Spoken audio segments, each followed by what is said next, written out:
Pozdravljeni v oddaji Ljudje in zemlja. Začenjamo sušo. Ta je dosegla katastrofalne razsežnosti. Najbolj so prizadeta polja in travinje, veliko škode pa je tudi v trajnih nasadih.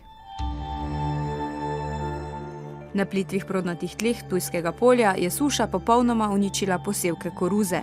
Za mladega gospodarja Dejana Cigolo, ki je letos pomladi začel samostojno kmetovati, je to hud udarec. Naša kmetija je izključno prašičarejska kmetija, katera potrebuje zrnje za proizvodnjo prašičev. Tako da bo kar katastrofa letos, kaj storite, da obdržimo sploh čredo, ki jo imamo v hlevi. To območje je letos prejelo 60% običajne količine padavin. Dodatno izsušenost zemlje so povzročile rekordno visoke temperature. Uničene posevke, ki so prehitro dozoreli, je treba pospraviti. Agenciji za kmetijske trge pa za ta zemljišča sporočiti, da jih je prizadela naravna nesreča. To rastlino zdaj še lahko posiliramo za prehrano govedi. Res je malo zrnja, kvaliteta take silaže je slabša, vendar je v steblu še nekaj soka, nekaj hranil, ki nekoliko navlažijo in se tudi silirati da, čeprav seveda pridelamo daleč pod normalnim pridelkom, vendar govedorejci rabijo maso, se pravi volumnozno krmo, in to je edini način, kako zdaj še te ostanke ožgane koruze tudi pospraviti. Manj pridelka bo dvignilo cene krme. Kmetje tudi na Ptujskem polju pa si niso pomogli še od lanske suše in poplav. Upam, da bo država naredila kakšen korak bliže kmetom in kaj pomagala v takšnih trenutkih. Minister za kmetijstvo bo pospešil izplačilo pomoči za lansko sušo.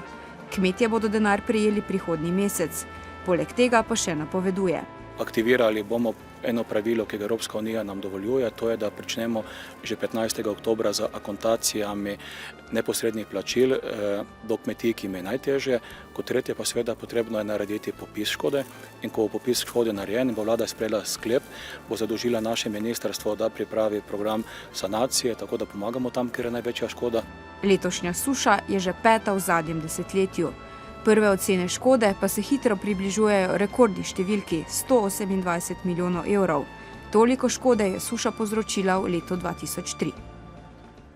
Smo na Meranovem, na posestvu Fakultete za kmetijstvo in biosistemske vede v Mariboru, in tudi tukaj v teh vinogradih so že vidne posledice suše. Kaj se je pravzaprav dogajalo v vašem vinogradu ob takšni suši letos? Letos smo imeli sicer zelo mokro pomlad in verjetno še nekaj tiste vlage je bilo nekaj pozitivnega za vinograde zdaj v kasnejšem času, vendar je že tisti prvi vročinski val, ki je bil takoj ob cvetenju oziroma takoj po cvetenju, že imel določene posledice na pridelek. Namreč takrat se tvori manjše število celic v jagodah in potem imamo ob manjšem številu celic manjšo možnost, da bodo jagode se napolnile, kot je potrebno. In seveda ti kasnejši vročinski vali pa imajo za posledico, da so te jagode še toliko manjše in tudi morebitna vlaga ali pa dež, ki še bo prišel, ne bo več mogel vsega rešiti. V Posavju na območju Krškega pa si bodo letošnje poletje zapomnili tudi po hudem neurju s točo. Toča je ponekod popolnoma uničila letošnji pridelek.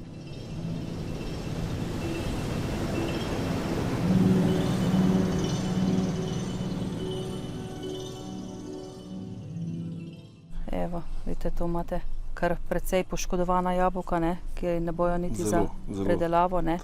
To bo na tla, za ognoj. Za ognoj in seveda zmulčiti potem, da ne bo še kakšna okužba za naprej. Ja, sigurno. Tlele, zdaj les je tudi poškodovan, ampak ta sanacija tega lesa bo lažja kot nekje pri koščičarjih, to se prej obnovi. Večino brstov je odbil. Aha, tudi za naprej, Recimo ta je ostal, Ja. Odbil jih je pa kar veliko. Kar veliko, Ja. Tako kot pri Čučkovih v Leskovcu pri Krškem, kjer je toča oklestila dobri 2/3 celotnega pridelka, so kmetijski strokovnjaki ugotavljali posledice neurja še v drugih naseljih v sadjarsko-vinogradniškem področju občine Krško. Škoda je velika, tako da koliko boste kje nekje imeli prve klase? Zelo malo. Iskati jo bo treba. Škoda v nasadih je odvisna tudi od sadne vrste. Poškodovane veje je treba odstraniti, v primeru poškodovanega lubja pa specialisti za sadjarstvo v nasadih jablan in hrušk opozarjajo na možnost okužbe s hruševim ožigom. Najbolj nekje so pa poškodovani koščičarji. Koščičarji so, les je toliko poškodovan, da v nekaterih nasadih bo potrebno totalka v bistvu posekati, zato ker je že začela smolikavost in sanacija ni možna, ne. Pri teh jablanah in hruškah, pravzaprav pečkarjih, je pa še možna sanacija. Ocenjujemo, da je nekje okrog 50 hektarjev sadja, to je od jabolk, hrušk, sliv, breskev, poškodovanih na tem območju. 10 ali 8 dni pred točo smo delali zeleno rez, kot se vidi. Ne? Smo mislili, da bomo dali sadež lepo, da bo svoje kvalitete dobil. In če bi tudi tisto stal, tiste veje gor, bi sigurno bilo isto kot zdaj. Ne? Tako da tisto zdaj nam neče pomaga. In bi pa delo vložen noter, ne? Delati moč, drugače. Te breskve so za nič. To je, ne vem, ko bi rekel.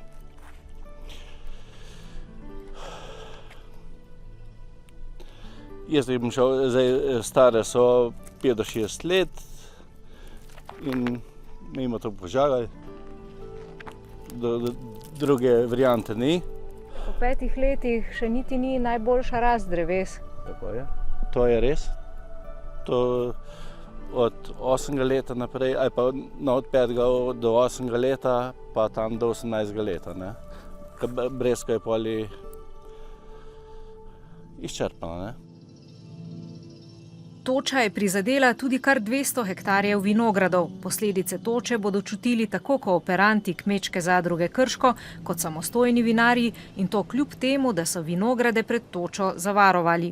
To je problem, ker pri sortah, ki so namenjene za vrhunska vina, za posebne trgatve, pač je zelo pomembna tudi kakovost. Za vsako vino je pomembna kakovost, vendar za nekatera vina je tukaj še bolj očitno. Tako da tu je veliki problem zavarovanja, ker ne moreš zavarovati kakovost, tako kot je recimo pri sadjarstvu lahko, je delno tudi kakovost zavarovana. Pa vendar je sreča, ne, da je zavarovano, da bo vsaj nekaj pripomoglo, da se lažje poberemo po takšni katastrofi. Kako boste zdaj ravnali v teh vinogradih, ki jih je prizadela toča? Kaj morate storiti, da rešite pridelek?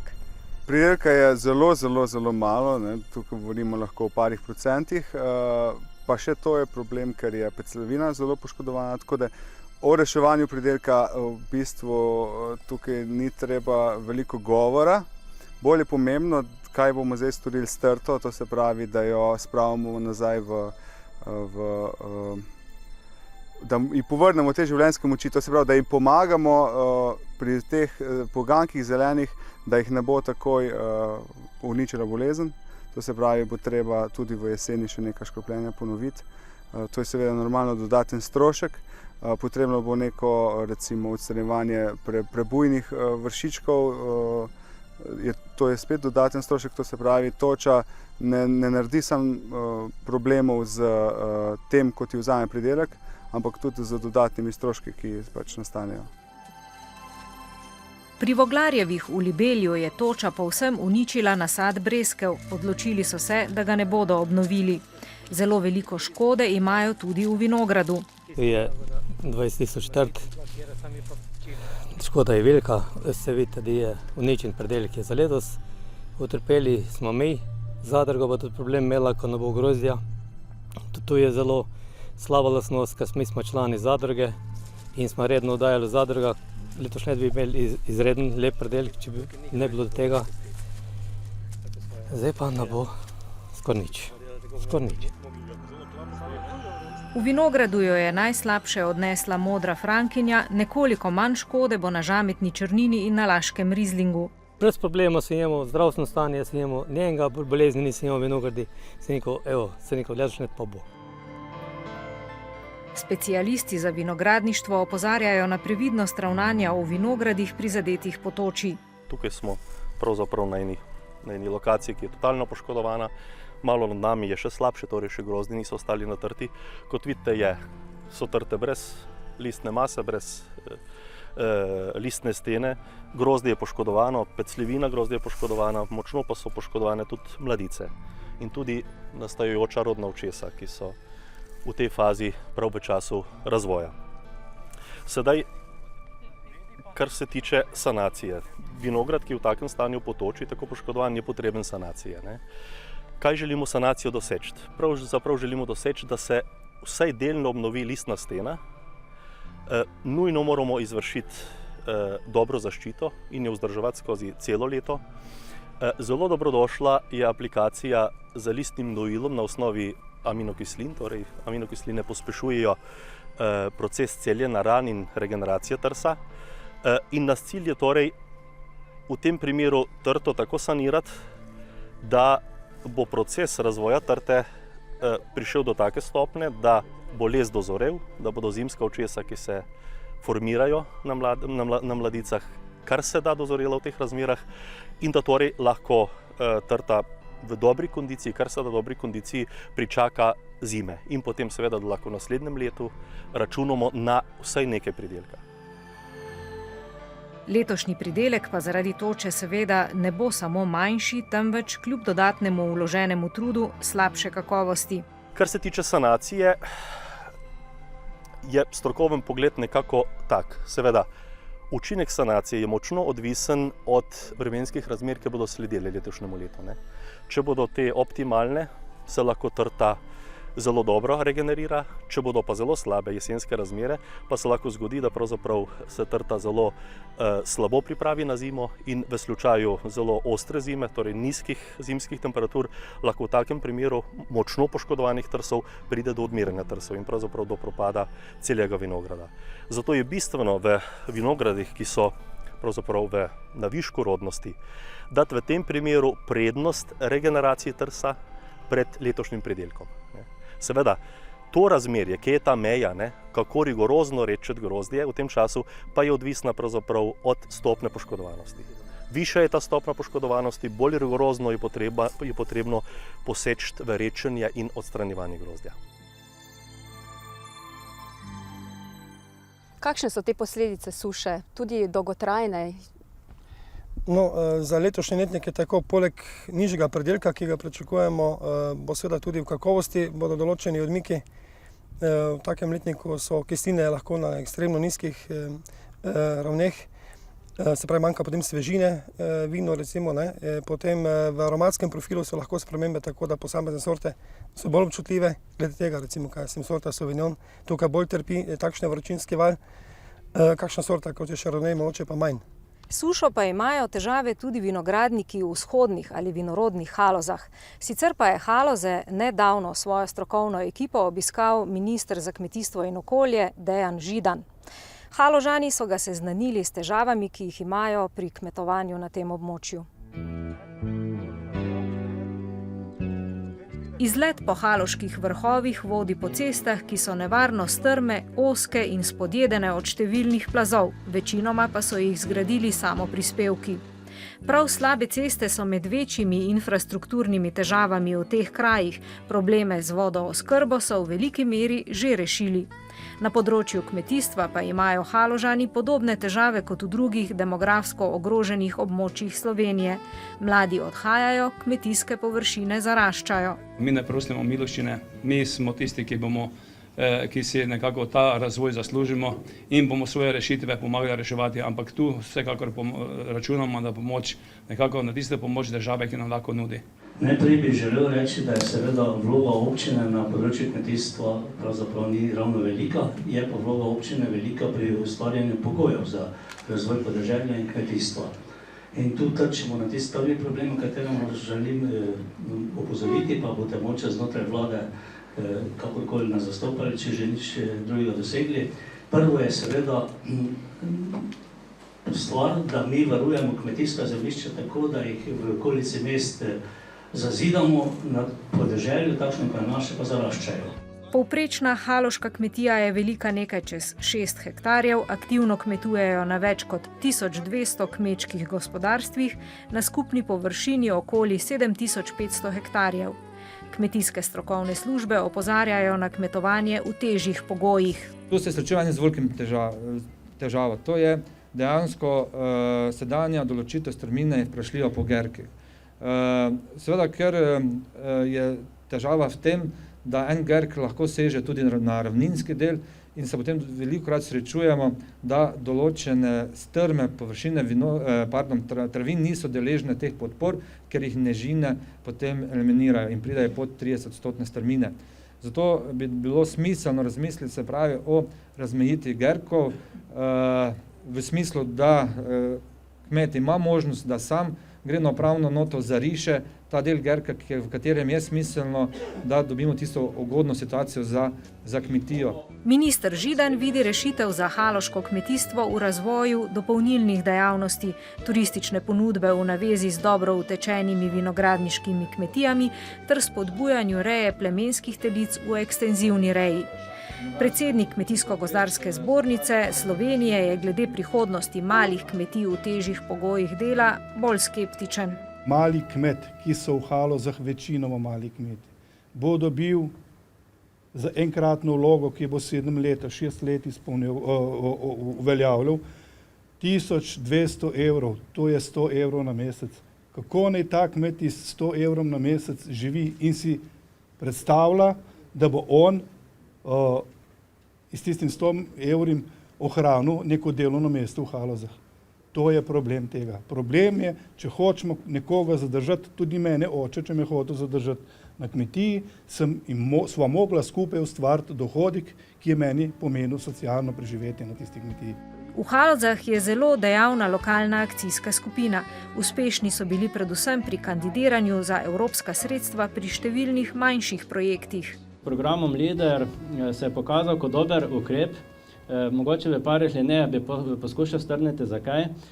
Dejansko je tu bila dostopnost različnih nosilcev, predvsem za male vrednosti. Organ odločanja v bistvu se je odločil in je nastavil zgornje limite, najvišje vrednosti projektov in s tem je omogočil tudi, bom rekel, čist posamezni kmetiji, posamezni fizični osebi ali kakorkoli, da lahko kandidira na ta sredstva, ki jih na drugih večjih razpisih v bistvu ne more. Vendar je minister za kmetijstvo in okolje opozoril, da bo denar za takšne projekte v prihodnje veliko težje pridobiti. V sedanjem času pa v naslednjih letih računati, da bo ze strani države Slovenije na razpolago pomembno denarja za kakršno takšno ali drugačno intervencijo je napačno. Državni proračun je takšen, kakršen je, ta proračun bo moral še bolj varčevati, zato je treba vse sile usmeriti k evropskemu denarju, ki ga je pa dosti na razpolago. Lahko vam pomagamo pri enem projektu, 2, mogoče 3, torej najpomembnejših projektih. Kaj so tisti 2 ali pa 3 najpomembnejši projekti za Haloze, da če zberemo evropski in slovenski denar in tisto investiramo, da bodo ljudje od tega nekaj imeli. Ne reči 100 projektov ali pa 200, tega ne bo, ker obdobje razpršene porabe, ki je bila sedaj značilna za to 7-letno obdobje iz kohezije, se dokončno končuje. Med kmetijskimi dejavnostmi izstopata živinoreja in vinogradništvo, čeprav vinogradniki opozarjajo na številne težave s pridobivanjem zemlje v lasti sklada.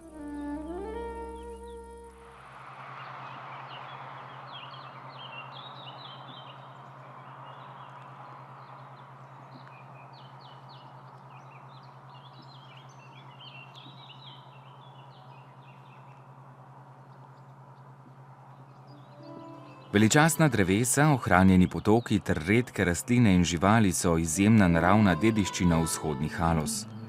Resnično bogastvo pa predstavlja obsežna tradicionalna kulturna krajina s tipičnim prepletom gozdov, vlažnih in suhih travnikov, visokodebelnih sadovnjakov, vinogradov in polj s tradicionalnimi kulturami. To To je del zapisa o vzhodnih Halozah, ki ga je ob razstavi o tej pokrajini pred nekaj leti izdal Zavod za varstvo narave. V vzhodnih Halozah pokrivajo vinogradi 1/10 površin. Zanje so značilni zelo strmi nakloni, kar pridelavo močno otežuje in draži, in to kljub odličnim legam in mikroklimi, ki daje vrhunska, predvsem bela vina. Na skrajnem robu vzhodnih Haloz, na Turškem vrhu ob meji s Hrvaško, obdelujejo vinograd Janžekovičevi. Pred leti so vzeli v zakup tudi dobrih 6 hektarjev skladove zemlje in jo z obnovo, ki jo še sedaj odplačujejo s posojili, spremenili v vinograd. Mi imamo preko 10 od zgodnje prve, to je Rizvanec, ki ga imamo med prvimi Slovenije, že prihaja na trg, ker je na tem pogoju tudi raste, kjer zelo zgodaj dozori, ne smeš ga. Zatem je glavna naša sorta, je rumeni muškat, to je tudi naša najbolj prodajana sorta v botečni. Zatem je takoj Sauvignon, potem je Renski Riesling, potem še sledi potem Silvi Pinot, Chardonnay in še nekaj manjši sort, bi rekel, da imamo še v vinogradu. Med prvimi so prestopili v integrirano pridelavo, z leti so tudi zaradi pridobljenih izkušenj rabo zaščitnih sredstev še zmanjšali. Mi ne gnojimo vinograda, gremo na manjše pridelke, na kvaliteto. Posebno pa zdaj, ko je pač malo težji čas za prodajo, smo zmanjšali pridelavo. Vinogradi pač počivajo za čase, ko bodo malo boljši za vinogradništvo. Mi smo nekaj let mulčimo med vrstami. V vrsti smo pač škropili enkrat, smo z herbicidom poškropili. Glede na to, da je to hudi strup. In pred 3 leti, ko je bila, smo pač po nekaj naključju, žal se finančno ni šlo, smo nameravali pač kupiti mulčer z odmikom, to ni šlo, in smo takrat pustili en vinograd, 5,5 hektarov, da je bil kompletno v travi. Trava je rasla, med vrstami smo zmučili, a v vrsti je trava, grozdje je bilo v travi noter, nekatero poškropivo ni prišlo do njega. Ampak tisto leto smo imeli naši sosedi, ki so imeli vse zunaj, pa ostali vinogradniki, okrog 70% gnilobe. Zdaj, samo trgate, pri nas pa ni bila niti ena jagoda gnila. Kar ni mi to šlo v glavo in zdaj, če to nekaj let prakticiramo, pa se navedno obnese. Nič škropijo, tudi letos, ko je pač napad v Idija, grozdje, ki je bilo poškropljeno, ko je zunaj, je bilo napadano, tisto, ki je pa v travi, pa nič.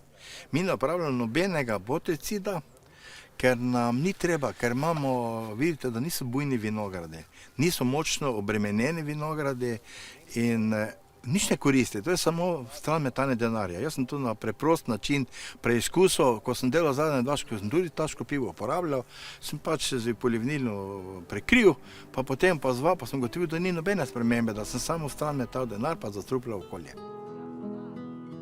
Pod nekdanjo viničarijo ohranjajo tudi več kot 60 let star vinograd. Mi jo pač zdržujemo, ker je tu pri kleti, pri hiši za ljudi. Prvič je zelo strmo, težka obdelava, ker je jugozahodna lega zaprta kotlina, po 10 uri ni mogoče več dne delati. Nemogoče je potem, vsem zdaj poleti, zelo zgodaj, ko se zdani, smo že v vinogradu, takrat, ko škropimo, karkoli delamo, tu delamo vse ročno. Tu nobenega herbicida ne uporabljamo, nismo nikdar, vedno ročno. Vse zdaj še nas čaka ena košnja, pa je za letos razne trgatve, fizično delo končano, zašičkali smo ga, je pa posajen po starem. Imate polno sort noter, ki pa niso strogo ločene, tako da mi ga trgamo, skupaj potrgamo vse. Razen mogoče malenkost od tunela zajemo, vem, ko ga imamo takrat, ostalo pa vse ostane, je pa 6 sort prisotni v njem, zelo dobro fino vino. Lansko leto smo ga 8. septembra imeli trgate, pa je že takrat bila v kvaliteti pozne trgate, to se danes tudi vidi, fino vino, polno, bogato, z preko 13 alkohola.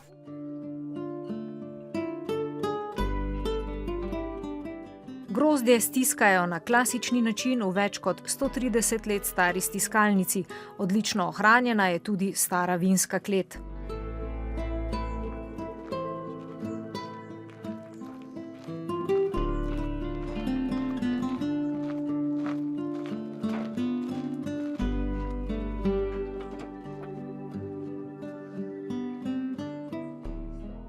Klet je res posebna. Ne. Najprej moram povedati, da je cela v zemlji, komplet cela zložena iz kamna, tada gradbeniki so pred več kot 300 leti znali stvari graditi dobro, ne, ki so zgleda večne verjetno. Ne. S tem ta klet ima eno posebnost, ne, ima v bistvu ta plesen prava, ne, ki je suha zunaj na otip, ampak ta plesen uravnava klimo kleti. Ta klet je dejansko zelo hladna, celo leto, ne, dobro, če bi poleti pač hodimo več not ven, jasno, jo se grejemo, ampak se izogibamo temu, ne. Drugače pa klet ima neko dušo svojo, vidi se, da je res živela z vinom že teh zadnjih, ne vem, 300 let, sigurno, in pač mi dalje negujemo to. Kapaciteta naše kleti je nekje 25 000 litrov. Ne, sode, kot ste omenili, imamo in inox sode in hrastove sode. Vseeno moram povedati, da vino je v bistvu eno fazo vina, ali vre v inoxu, gre potem v les, ali vre v lesu, pa gre potem v inox. Ne? Tako da v vsakem primeru dobi tisti kisik tudi mlado vino oziroma mož. V zahodnih Halozah prevladuje gozd, pravzaprav je gozda vedno več, ker kmetijske površine zaraščajo.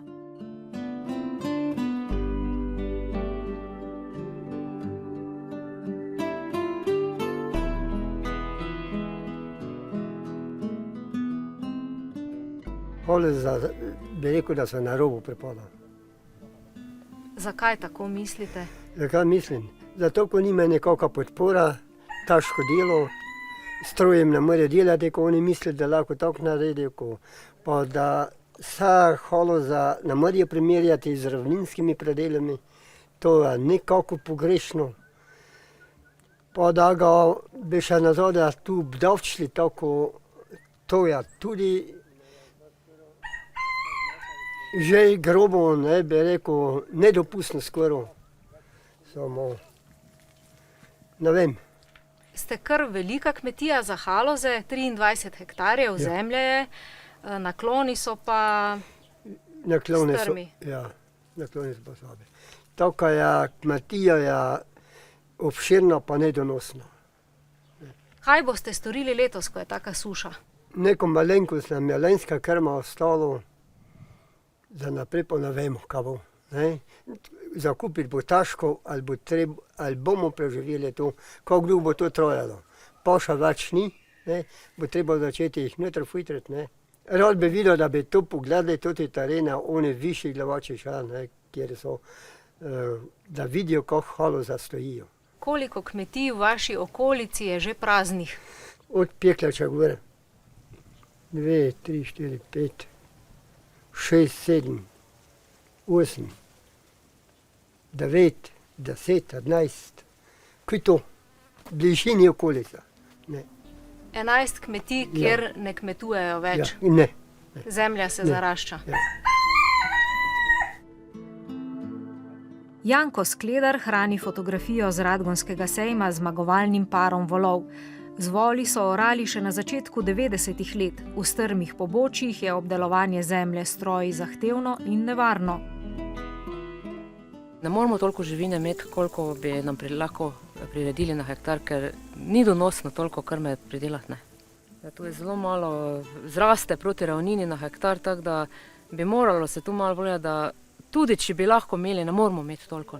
Vsako leto je hujše, vsako leto se suše. Smo lahko sploh srečni, da tu je samo ena košnja, če je ta vrede košnja. Lahko smo srečni, ker gnojenje je tu tako nemogoče, s strojami ne moreš. Umetne se, tako, ker smo v tem programu, se ne trose, tako da ne moramo s tem preživeti. Če bo tako se nadaljevalo, mislim, da bojo haloze postale puščava, ker mladi danes znajo preračunati. In tako ne bo šlo, če ne bi pogledali, tako ne bo šlo.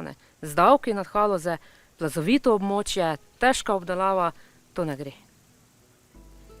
Lahko je zakone postavljati recimo in nekomu daje davke, ampak v takih razmerah ne. Kočice, razloženo naselje po pobočjih in grapah občine Žetale, so prava prispodoba Haloz.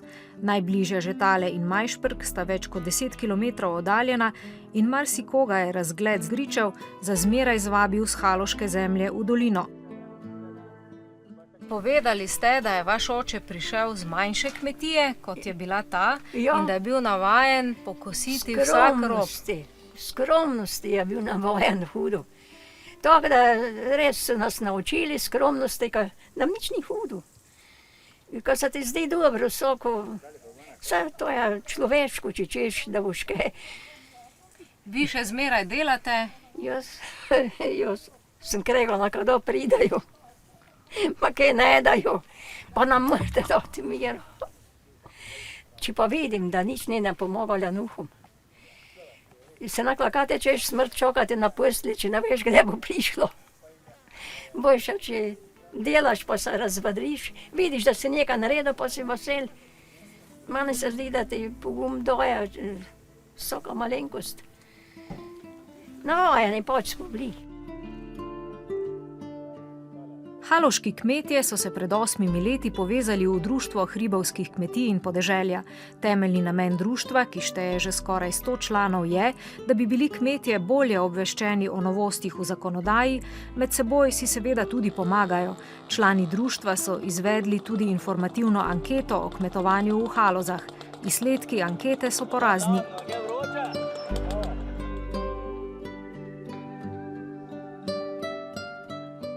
Več kot 3/4 kmetij je prepalo in tudi še jih bo prepalo pod takim pogojem, kako se zdaj dela.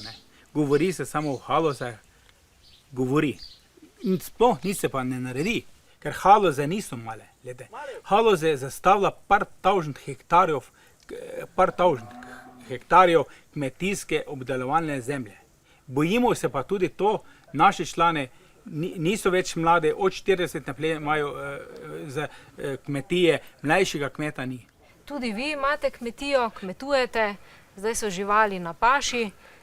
Ja, jaz tudi imam, zdaj mislim, da tudi kmetijo zapr, ker po eni strani je tak, po eni strani ti malo dajo, po drugi strani te pa 3/4 vzemejo nazaj. Glede, da bojo zdaj enemu kmeti, ko je to hribovito območje, da so mi F 50 na F35 dali. To se s traktorom, strojem dela. Da so jim pa to naredili.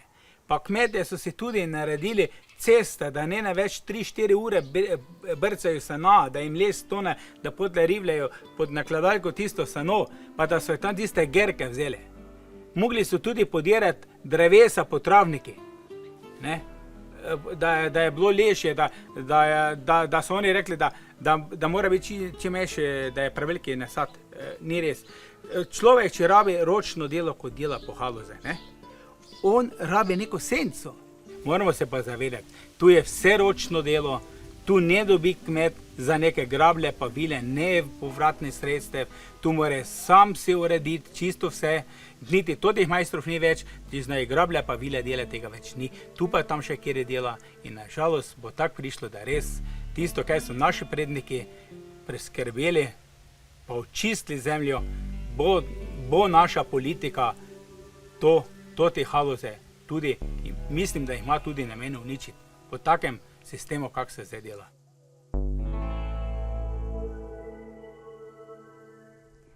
V stopnji samooskrbe s hrano je največji problem pridelava zelenjave. Sami pridelamo le še 30% letne porabe. Se pa povpraševanje po domači slovenski zelenjavi v zadnjih letih povečuje.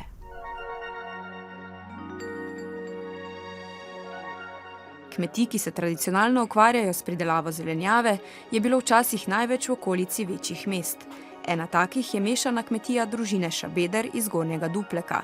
Že 3. generacija poleg poljedelstva in živinoreje prideluje tudi zelenjavo.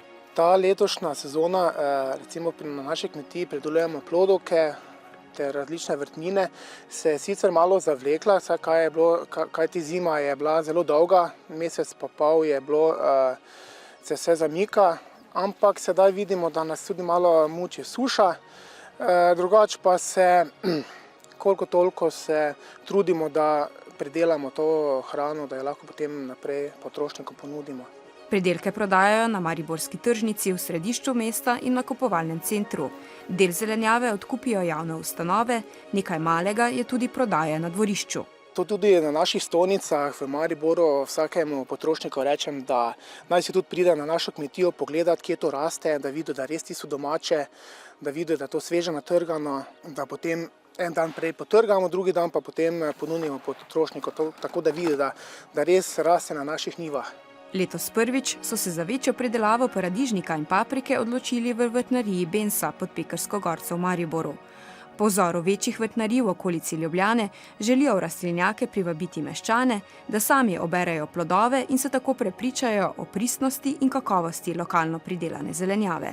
Predvsem je bil cilj, da posadimo vse sorte, ki jih vzgajamo kot sadike, da prodajo sadik spomladi, to je meseca maja predvsem, da lahko stranke tudi pri nas vidijo rezultate, ki jih daje posamezna sorta, pa tudi mi, da znamo, dobimo izkušnje s posameznimi sortami in da znamo ponujati in svetovati strankam, kako oziroma kaj katera sorta nudi, oziroma katere so bolj odporne, katere so boljšega okusa,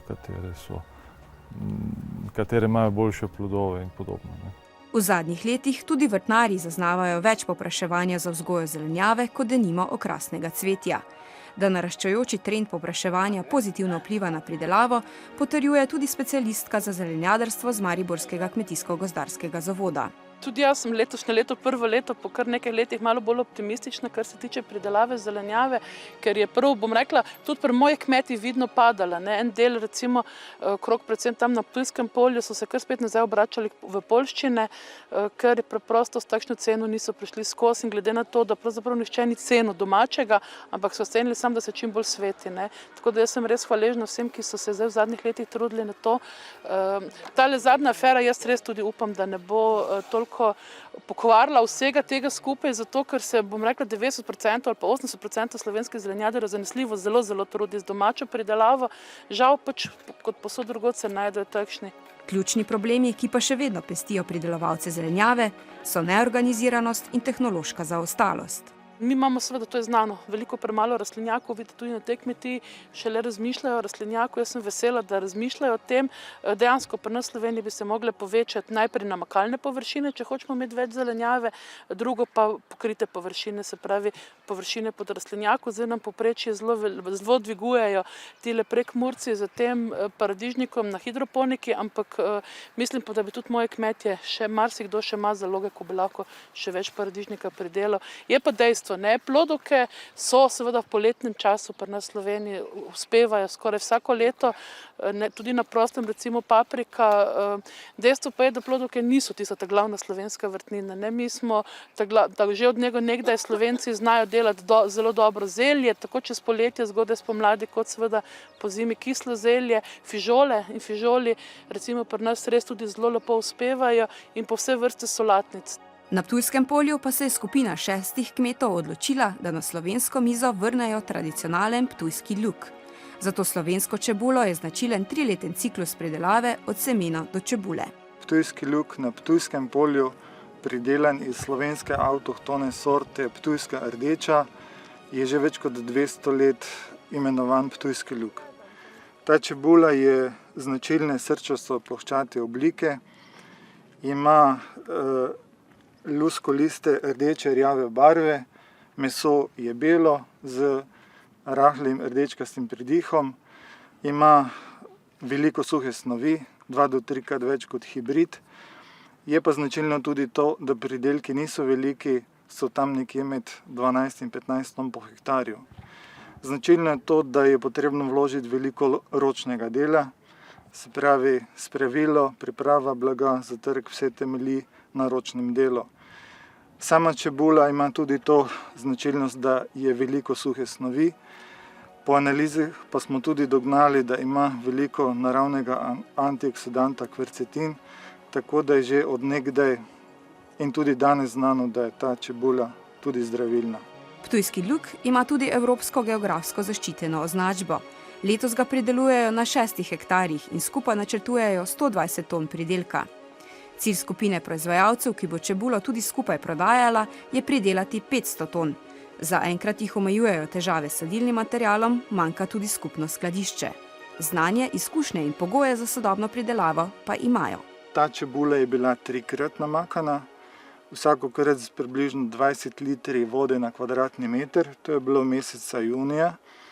V zadnji fazi pa itak ni potrebno namakati, da se potem čebula v ustrezni kondiciji pripravi v fazo sušenja. Dejstvo pa je, da brez namakalnih sistemov si pridelave zelenjave ne moremo omisliti, ker smo priča vedno večjim klimatskim spremembam in suše niso redek pojav, jaz bi rekel, da je skoraj reden pojav. Na Ptujskem in Dravskem polju je trenutno mogoče namakati 1800 hektarjev zemljišč. Glavni vodotok, reka Drava, po nekaterih izračunih omogoča namakanje 30 000 hektarjev. Ta neizkoriščen potencial pa predvsem zaradi togosti slovenske države teče mimo nas. Hrano, ki bi jo lahko pridelali sami, pa kupujemo dražje pri sosedih. Pred koncem pa vas vabim na 51. kmetijsko-živilski sejem v Gornjo Radgono. Osrednja kmetijska prireditev se bo letos začela v soboto 24. avgusta.